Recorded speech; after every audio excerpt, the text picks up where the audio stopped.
Daily taste the daily. Party ఫిరాయించిన ఎమ్మెల్యేల ప్రత్యక్ష విచారణకు స్పీకర్ షెడ్యూల్ విడుదల చేశారు. ఈ నెల 29న స్పీకర్ గడ్డం ప్రసాద్ కుమార్ విచారించనున్నారు. విచారణకు రావాలని పార్టీ ఫిరాయించిన 4 ఎమ్మెల్యేలకు నోటీసులు జారీ అయ్యాయి. ఎమ్మెల్యేలు కాళీ యాదయ్య, గూడెం మహిపాల్ రెడ్డి, ప్రకాష్ గౌడ్, బండ్ల కృష్ణమోహన్లకు నోటీసులు జారీ అయ్యాయి.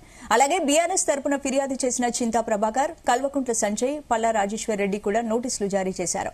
బీఆర్ఎస్ పిటిషనర్లను ఫిరాయింపు ఎమ్మెల్యేల న్యాయవాదులు క్రాస్ ఎగ్జామినేషన్ చేయనున్నారు.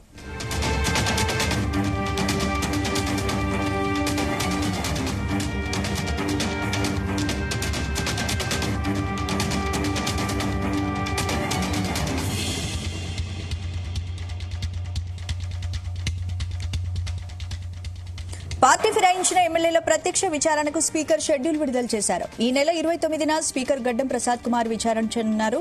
ఇక విచారణకు రావాలని పార్టీ ఫిరాయించిన 4 ఎమ్మెల్యేలకు నోటీసులు జారీ అయ్యాయి. ఎమ్మెల్యేలు కాళీ యాదయ్య, గూడెం మహిపాల్ రెడ్డి, ప్రకాష్ గౌడ్, బండ్ల కృష్ణమోహన్లకు నోటీసులు జారీ అయ్యాయి. అలాగే బీఆర్ఎస్ తరపున ఫిర్యాదు చేసిన చింతా ప్రభాకర్, కల్వకుంట్ల సంజయ్, పల్లా రాజేశ్వర్ రెడ్డి కూడా నోటీసులు జారీ చేశారు. బీఆర్ఎస్ పిటిషనర్లను ఫిరాయింపు ఎమ్మెల్యేల న్యాయవాదులు క్రాస్ ఎగ్జామినేషన్ చేయనున్నారు. ఇందుకు సంబంధించి పూర్తి అప్డేట్స్ మా ప్రతినిధి సతీష్ అందిస్తారు. సతీష్. స్పందన, ఈ రోజు స్పీకర్ గడ్డం ప్రసాద్ కుమార్ పార్టీ ఫిరాయించిన ఎమ్మెల్యేలకు ప్రత్యేకంగా విచారణకు హాజరు కావాలని కూడా ఆయన ఒక షెడ్యూల్ కూడా విడుదల చేశారు. ఈ నెల 29న స్పీకర్ గడ్డం ప్రసాద్ కుమార్ కూడా వీళ్ళందరినీ కూడా విచారణ పిలిచారు. అయితే పార్టీ ఫిరాయించిన ఎమ్మెల్యేలు మొత్తం 10 మంది ఉన్నారు. మరి విచారణకు రావాలని 4 ఎమ్మెల్యేలకు మాత్రమే నోటీసులు కూడా ఇష్యూ చేయడం జరిగింది. ఇందులో ప్రధానంగా ఎమ్మెల్యే కాళీ యాదయ్య, గూడెం మహిపాల్ రెడ్డి, ప్రకాష్ గౌడ్, బండ్ల కృష్ణమోహన్లకు కూడా నోటీసులు కూడా జారీ చేశారు. మరి అలాగే బీఆర్ఎస్ తరఫున ఫిర్యాదు చేసిన చింత ప్రభాకర్, కల్వకుంట్ల సంజయ్, పల్లా రాజేశ్వర్ రెడ్డికి కూడా నోటీసులు కూడా జారీ చేశారు. మరి బీఆర్ఎస్ పిటిషన్లను ఫిరాయింపు ఎమ్మెల్యేల న్యాయవాదులు కూడా క్రాస్ ఎగ్జామినేషన్ కూడా ఇందులో చేయనున్నారు. మరి మొదటి నుంచి కూడా ఇటు రాష్ట్ర వ్యాప్తంగా కూడా పలు సంచలనాలు కూడా రేకెత్తించింది. ఇటు పార్టీ ఫిరాయించిన ఎమ్మెల్యేలపై మరి ఇప్పటికే ఇటు సుప్రీంకోర్టు ఒక తీర్పును కూడా వెల్లడించింది. మరి 3 నెలలలోపు స్పీకర్ తన నిర్ణయాన్ని కూడా తెలపాలంటూ కూడా ఆదేశాలు జారీ చేసింది. మరి ఇప్పటికే దాదాపు 2 నెలలు కూడా ముగిసింది.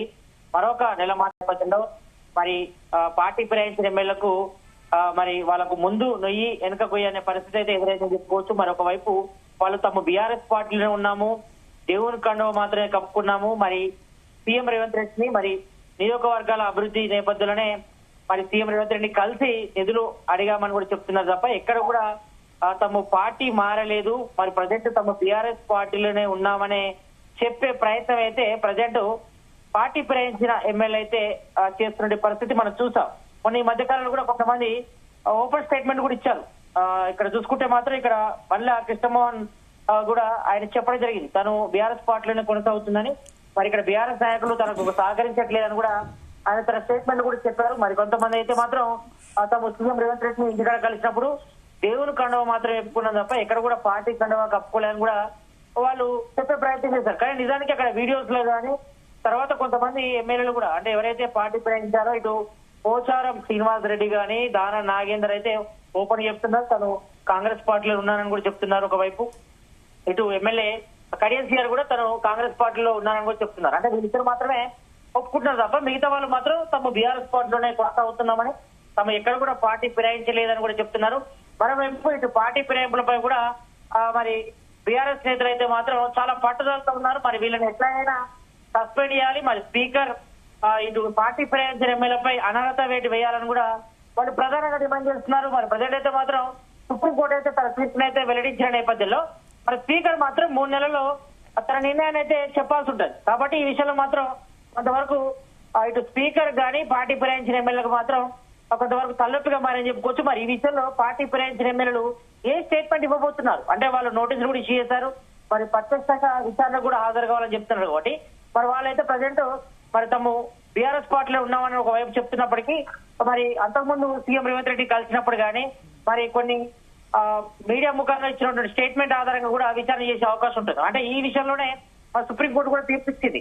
కాబట్టి ఒకవేళ నిజంగా వాళ్ళు పార్టీ ఫిరాయిస్తే మాత్రం మరి వాళ్ళపై అనర్హత వేటు వేయాల్సి ఉంటది.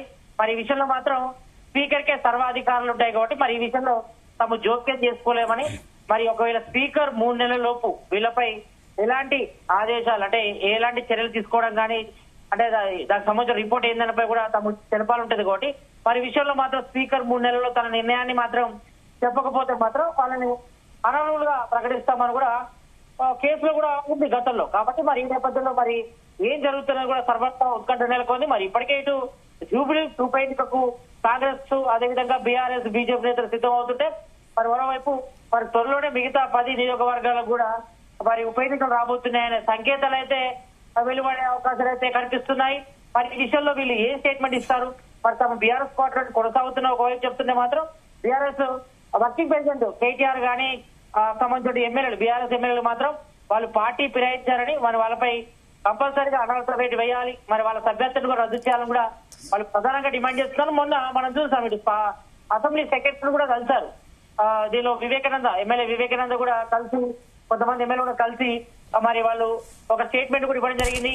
మరి రాతపూర్వకంగా వాళ్ళు స్పీకర్ సెక్రటరీ కూడా ఇవ్వడం జరిగింది. కాబట్టి మరి ఈ నేపథ్యంలో వాళ్ళు మాత్రం చాలా కళాకాడే ఉన్నారని చెప్పుకోవచ్చు. అంటే వాళ్ళు పట్టుదలతో ఉన్నారు. మరి ఎలాగైనా పార్టీ ఫిరాయించిన వాళ్ళపై అనర్హత వేటు వేసే వరకు తమ వదిలిపెట్టమనే దూరంలో అయితే బీఆర్ఎస్ నేతలు అయితే ఉన్నారు. మరి అంటే సతీష్, ఇప్పుడు బీఆర్ఎస్ పిటిషనర్లు ఫిరాయించిన ఎమ్మెల్యేల లాయర్స్ మధ్య ఈ క్రాస్ ఎగ్జామినేషన్ ఎలా జరుగుతోంది అసలు? ఎస్, అది చూడాలి. మరి ఇప్పటి వరకు అయితే వాళ్ళైతే బీఆర్ఎస్ పార్టీలోనే కొనసాగుతుందని చెప్తున్నప్పటికీ మరి గతంలో వాళ్ళు ఇచ్చిన స్టేట్మెంట్లు కానీ తర్వాత సీఎం రేవంత్ రెడ్డి కలిసినప్పుడు మరి అప్పుడు సీఎం రేవంత్ రెడ్డి కూడా వాళ్ళ మెడలో ఒక కండు వేస్తారు. మరి అది మాత్రం దేవుని కండు అని చెప్తున్నారు. ఒకవైపు టీపీసీసీ మహేష్ కుమార్ గౌడ్ గాని ఆ తర్వాత ఇటు బీఆర్ఎస్ ఎవరైతే పార్టీ ఫిరాయించారంటే ఒక పార్టీ టికెట్ మీద గెలిచి మరొక పార్టీకి వెళ్ళడాన్ని పార్టీ ఫిరాయించడం అంటాం.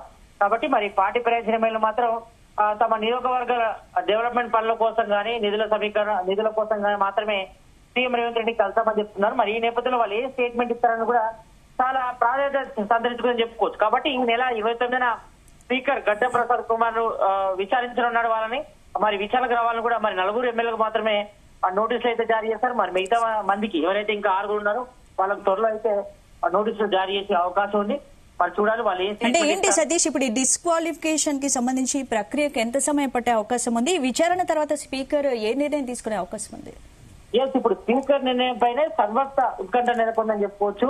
ఎందుకంటే స్పీకర్ నిర్ణయాన్ని కూడా 3 నెలల్లోపు తెలపాలని కూడా ఇప్పటికే సుప్రీంకోర్టు తీర్పు ఇచ్చిన నేపథ్యంలో మరి స్పీకర్ ఏ నిర్ణయం తీసుకోబోతున్నారు అంటే వీళ్ళని క్రాస్ ఎగ్జామినేషన్ చేసిన తర్వాత మరి వీళ్ళు ఏం చెప్తారు అంటే ఈ 10 మంది ఎమ్మెల్యేలలో భాగంగా మరి ఇప్పటికే 4 ఎమ్మెల్యేలకు నోటీసులు కూడా జారీ చేశారు. కాబట్టి ఈ క్రాస్ ఎగ్జామినేషన్ లో మరి వాళ్ళు ఏం చెప్తారు?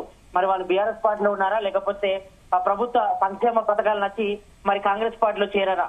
వీటన్నిటిపై కూడా ఆయన క్వశ్చన్ చేస్తారు. కాబట్టి మరి క్వశ్చన్ చేసినప్పుడు ఎవరైతే ఈ పార్టీ ఫిరాయించిన ఎమ్మెల్యేలు ఉన్నారో మరి ప్రజెంట్ తమ బీఆర్ఎస్ పార్టీలో ఉన్నామని తమ ఏ పార్టీలో లేమని కూడా ఒక చెప్పే ప్రయత్నం అయితే చేస్తారు. కాబట్టి మరి వాళ్ళు ఏ స్టేట్మెంట్ ఇస్తారు? ఆ స్టేట్మెంట్ ఆధారంగానే మరి క్రాస్ ఎగ్జామినేషన్ తర్వాతనే స్పీకర్ నిర్ణయం తీసుకునే అవకాశం ఉంటుంది. మరి ఇప్పుడు వారు ఏం చెప్తారు? మరి వీడియోస్ కానీ తర్వాత వాళ్ళు ఇచ్చిన స్టేట్మెంట్లు కానీ కూడా అవన్నీ కూడా మరి ఇప్పటికే సుప్రీంకోర్టు అవన్నీ చూసే ఈ రకమైన తీర్పు ఇచ్చింది. 3 నెలల్లో మరి స్పీకర్ నిర్ణయం తీసుకోవాలండి. కాబట్టి మరి ఇప్పుడు ఈ క్రాస్ ఎగ్జామినేషన్ లో అంటే స్పీకర్ గడ్డం ప్రసాద్ కుమార్ ముందు విచారణ ఎదురైన తర్వాత ఈ పార్టీ ఫిరాయించిన ఎమ్మెల్యే ఏం చెప్తారనేది కూడా మరి ప్రజెంట్ అయితే చాలా కీలకమని చెప్పుకోవచ్చు. మరి దీనిపై మరి త్వరలో ఉప ఎన్నిక జరుగుతుందా లేకంటే మరి వీళ్ళు మేనేజ్ చేస్తారా? అంటే బీఆర్ఎస్ పార్టీలో ఉన్న వాళ్ళు ఒకవైపు చెప్తున్నారు కాబట్టి మరి మిగతా వాళ్ళ పరిస్థితి మరి వాళ్ళు బీఆర్ఎస్ పార్టీలో కొనసాగుతున్నప్పటికీ వీళ్ళైతే యాక్సెప్ట్ చేయట్లేదు. బీఆర్ఎస్ వర్కింగ్ ప్రెసిడెంట్ కేటీఆర్ గానీ బీఆర్ఎస్ సంబంధించిన ఎమ్మెల్యేలు మాత్రం వాళ్ళు ఏ పార్టీలో లేరని చెప్తున్నారు. మరి వాళ్ళు ఇటున్నారా అటున్నారా ఈ విషయంపై కూడా మరి తేలేయాల్సిన అవసరం ఉంది. కాబట్టి ఈ విషయంపై మరి ఎవరైతే 4 ఎమ్మెల్యేలు ఉన్నారో ఇటు కాళ యాదవ్ గానీ అదేవిధంగా గూడెం మైపాల్ రెడ్డి గానీ ప్రకాష్ గౌడ్ గానీ అదేవిధంగా బల్లా కృష్ణమోహన్ వీళ్ళకి నోటీస్ కూడా ఇచ్చి చేస్తారు. కాబట్టి మరి ఈ నెల 29న స్పీకర్ గడ్డం ప్రసాద్ కుమార్ ముందు కూడా విచారణ కూడా హాజరవుతారు. కాబట్టి ఈ క్రాస్ ఎగ్జామినేషన్ లో వాళ్ళు ఏం చెప్తారు? మరి ఎమ్మెల్యేల అంటే బీఆర్ఎస్ పిటిషన్ల ఫిరాయింపు ఎమ్మెల్యేల న్యాయవాదులు కూడా క్రాస్ ఎగ్జామినేషన్ చేస్తారు. కాబట్టి ఈ ఎగ్జామినేషన్ లో వాళ్ళు చేసే దానిపైనే వాళ్ళ భవిష్యత్తు అంటే సతీష్, ఇప్పుడు స్పీకర్ నిర్ణయంపై హైకోర్టు లేదా సుప్రీంకోర్టులో ఏమైనా చట్టపరమైన సవాళ్లు ఉండే అవకాశం ఉందా? ఎందుకంటే గతంలో ఇలాంటి కేసులు ఎలాంటి నిర్ణయాలు తీసుకునేవారు? ఈ క్రాస్ ఎగ్జామినేషన్ తర్వాత మరి ఫర్దర్ గా ఎలా మూవ్ అయినపై కూడా వాళ్ళు కూడా న్యాయవాదుల సలహాలు కూడా తీసుకుంటారు. మరి ప్రజెంట్ అయితే మాత్రం ఆ సిచ్యువేషన్ అయితే లేదు. ఎందుకంటే ఇప్పటికే సుప్రీంకోర్టు చెప్పింది మరి ఒక పార్టీ ఫిరాయించిన ఎమ్మెల్యేలపై స్పీకర్ నిర్ణయం తీసుకోవాల్సి ఉంటుంది. అది కూడా 3 నెలలలోపు తీసుకోవాలి. ఇక్కడ 3 నెలలకు స్పీకర్ నిర్ణయం తీసుకోకపోతే మాత్రం వాళ్లకు ఆటోమేటిక్ గా అనర్హత కూడా చేస్తామని కూడా చెప్పడం జరిగింది. కాబట్టి మరి ఈ విషయంలో మరి ప్రజెంట్ అయితే మాత్రం వాళ్ళు బీఆర్ఎస్ పార్టీలో కొనసాగుతున్నారని ఒక స్టేట్మెంట్ అయితే బలంగా వినిపిస్తున్నారు. మరి ఒక బలానికి మరి మద్దతు చేకూరితే మాత్రం ఎలాంటి ఇబ్బంది ఉండదు. కానీ ఒకవేళ తమ ప్రభుత్వ పథకాలు, సంక్షేమ పథకాలు నచ్చే మరి కాంగ్రెస్ పార్టీలోకి వెళ్లాలని ఆలోచన ఉన్న విషయాన్ని చెప్తే మాత్రం డెఫినెట్లీ వాళ్ళపై చర్యలు తీసుకునే అవకాశం ఉంటుంది, అనర్థ వేడి వేసే అవకాశం ఉంటుంది. కాబట్టి మరి యొక్క క్రాస్ ఎగ్జామినేషన్ లో ఏం చెప్తారనేది కూడా చాలా కీలకంగా మారిందని చెప్పుకోవచ్చు. మరి వీళ్ళ భవిష్యత్తు మాత్రం దాదాపు 1 month లో తేలుతుంది.